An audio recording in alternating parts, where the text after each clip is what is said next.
এই নাম ঠিকানা সব ঠিক আছে কিনা। যদি হয় তাহলে আবার সেই বিপরীত প্রক্রিয়ায় যাবে, তখন তাকে রিজেক্ট করবে। এই হলো নিয়ম। ভদ্র দেশে তাই করায়, আমাদের দেশে তাই করা হইতো। উনি যে এটা করতেছেন, এটা সম্পূর্ণ জঙ্গি। সভ্য দেশে এটা হয় না।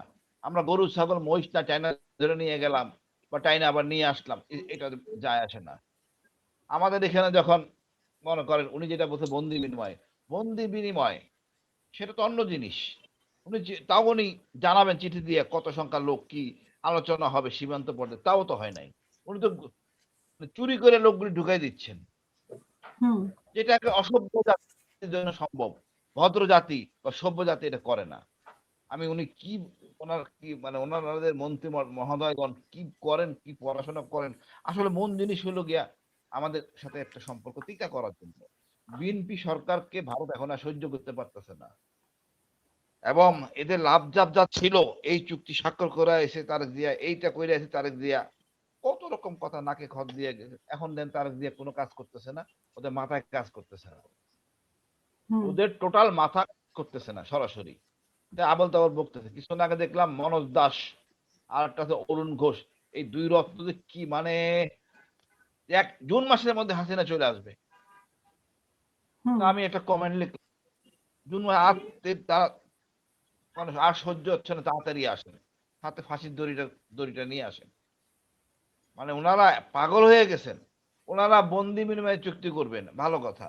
এই যে আমাদের এতগুলি আইসিডির বন্দি আছে ভারতে, আওয়ামী লীগ, ওগুলি পাঠাক, ওটা তো আমরা স্বীকার করবো। সেটা তো পাঠাচ্ছেন না। নিরীহ জনগণ আত্মীয় সূত্রে যেতে পারে, আগে বহু আগে বৈভাবিক সূত্রে গেছে অনেক, অনেকে আত্মীয় স্বজন। এই সীমান্ত ভাগটা করছে রেড ক্লিফ 36 দিনে, পুরো পাকিস্তান ভারতটাকে ভাগ করছে 36 ডেজ। এর মধ্যে অনেকের পাকঘর পড়ে গেছে ভারতে, মূল ঘরেই পারে, বাবা মার ঘর, বাড়ির ঘর পারে, এরকম পড়ছে। এটা আগে প্রথম দিকে সমস্যা ছিল না।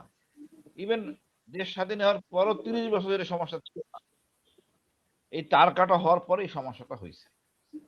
স্বাভাবিকভাবেই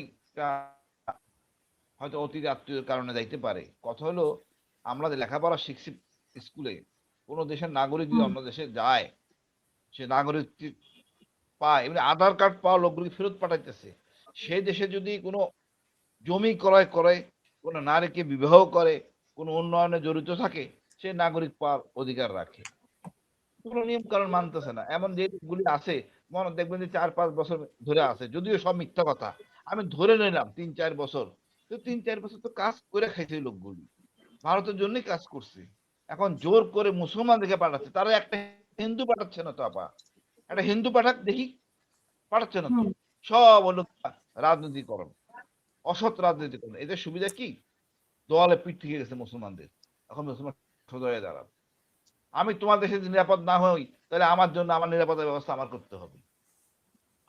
তো ভারতের অনেক কিছুই আসলে আমরা সহ্য করতে পারতেছি না। এর মধ্যে দেখেন অনেক কিছু করতেছে।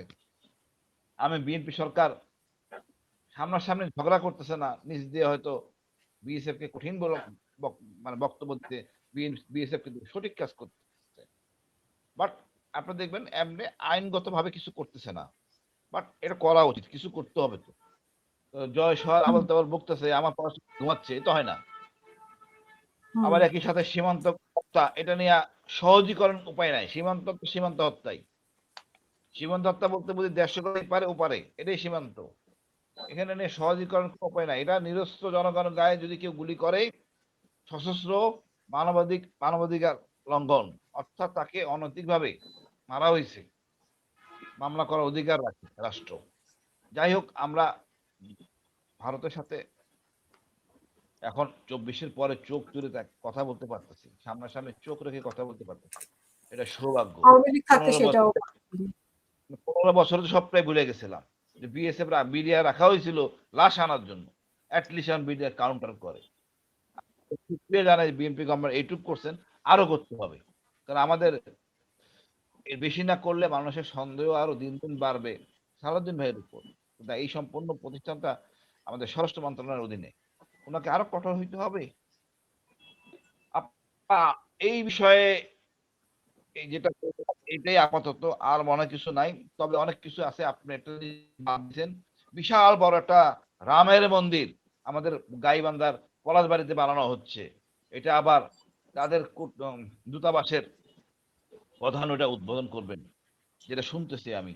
পলাশবাড়িতে রামের মন্দির, আপনি মন্দির রাখবেন, মন্দিরের মন্দির না সরি, মূর্তি বানাচ্ছে, রামের মূর্তি, সরি রামের মূর্তি বানাচ্ছে বিশাল একটা, এক পলাশবাড়িতে, মানে অর্থাৎ উত্তরবঙ্গে রংপুরের কাছে।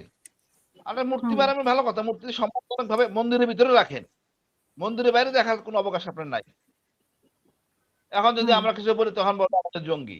সে চাচ্ছে গায়ে পড়ে আমাদের সাথে ঝগড়া করতে, ভারত একটা ইস্যু খুঁজতেছে কোনো একটা ঝামেলা করার জন্য। আমাদের এই মুহূর্তে উচিত জরুরি ভিত্তিতে পাকিস্তান ও চীনের সাথে সামরিক চুক্তি করা। যদি আমরা যদি আমরা আক্রান্ত হই, তারা আমাদের সাহায্য করবে, এরকম একটা চুক্তি করা উচিত। এছাড়া মনে হয় ভারত সোজা হবে না। আমার মনে হয় সরকারও সঠিক পথে আগাচ্ছে, ইনশাল্লাহ আমরা এই সমস্যা থেকে উত্তরণ করতে পারবো। ধন্যবাদ আপা। জি, অসংখ্য ধন্যবাদ।